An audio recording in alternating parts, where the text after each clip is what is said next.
সম্মানিত দর্শক এবং শ্রোতাবৃন্দ, আমি ডক্টর আবুল কাশেম মোহাম্মদ মাহবুবুল্লাহ যশোরী বাংলাদেশি সেবা পার্টির পক্ষ থেকে আপনাদের সকলকে জানাই আসসালামু আলাইকুম ওয়া রাহমাতুল্লাহ।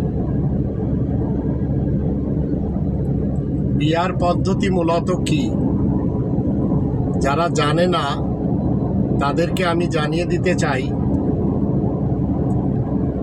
বিয়ার পদ্ধতি হলো একজন মানুষ আর একজন মানুষকে ভোট দিবে না।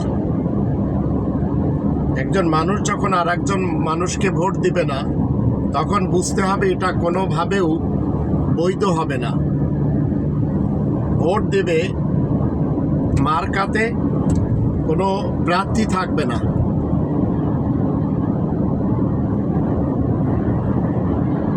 এরপর দল যদি চায় তাহলে সেই এলাকার কাউকে এমপি করতেও পারে, আবার নাও পারে। একজন এমপি যখন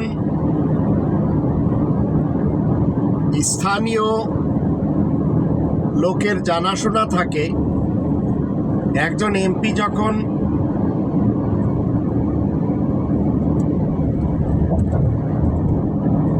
লোকদের পরিচিত থাকে, তখন এই লোকটি দায়বদ্ধ থাকেন এলাকার লোকদের সমস্যার সমাধানের। কিন্তু পিআর সিস্টেমে জনগণ ভোট দেবে যশোরে, আর বরিশাল থেকে একজন প্রতিনিধি আসতেও পারে, নাও পারে। আর এটি যে আমাদের দেশে যারা গণতন্ত্র বিশ্বাসী, তাদের গণতন্ত্রের মেরুদণ্ড যে ভেঙে যাবে, সেটি পিআর সিস্টেমের লোকেরা জানে না। আমি যদিও বাংলাদেশি সেবা পার্টির রাজনীতি করি, আমরা শরিয়া আইনে বিশ্বাসী, তাই আমরা রব্বানি সিস্টেমকে এদেশে কায়েম করতে চাই। আমরা না বিএনপি মার্কা মুসলমান হতে চাই, না আওয়ামী লীগ মার্কা মুসলমান হতে চাই, আর না আমরা পিআর সিস্টেমের হাত পাকা মার্কা চরমোনাই মার্কা মুসলমান হতে চাই, আর না মওদুদিবাদের জামাত শিবির মার্কা মুসলমান হতে চাই। প্রচলিত যে সিস্টেম, এই সিস্টেমের বিপরীত সিস্টেম ভারত ইসরায়েল থেকে আমদানি করে জামাতকে এবং চরমোনাইকে সুন্দরভাবে বুঝিয়ে দিয়েছে, যার ফলে এই হুজুররা এখন নেচে বেড়াচ্ছে, গেয়ে বেড়াচ্ছে। আবার যখন এদের কারো কাছে জিজ্ঞেস করা হয়, তখন কিন্তু এরা কেউ বলতে পারে না। সবাই সেই ছাগলের 3 নম্বর বাচ্চার মতো লাফায়, আর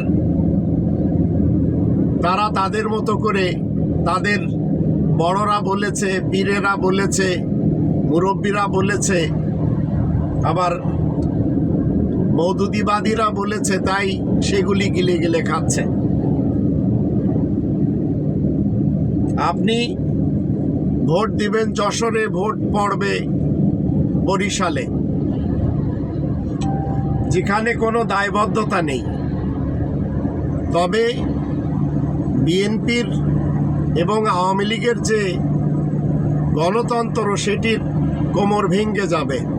সংসদে সবাই আসতে পারবে, সেখানে সবচেয়ে বেশি যাদের আমরা দেখতে পাই তারা হলো হিন্দু, বৌদ্ধ, খ্রিস্টান ঐক্য। আর এটি তারা স্বীকার গেছে, তারাও এটি চায়, কারণ তারাই সিট পাবে অনেকগুলি। গোবিন্দ প্রামাণিক ডাইরেক্ট বলে দিয়েছে, পিআর সিস্টেমের ভোট না হলে তারা ভোট কেন্দ্রে যাবে না। তো পেয়ার পদ্ধতি আমাদের দেশের জন্য যে ভালো কিছু বয়ে আনবে সেটি অন্তত না। এমনিতেই গণতন্ত্র ভালো কিছু বয়ে আনেনি, কারণ দেশটি 54 বছর ধরে ধানের শীষ আর নৌকা দুটি রাজতন্ত্র দল তারাই চালিয়েছিল।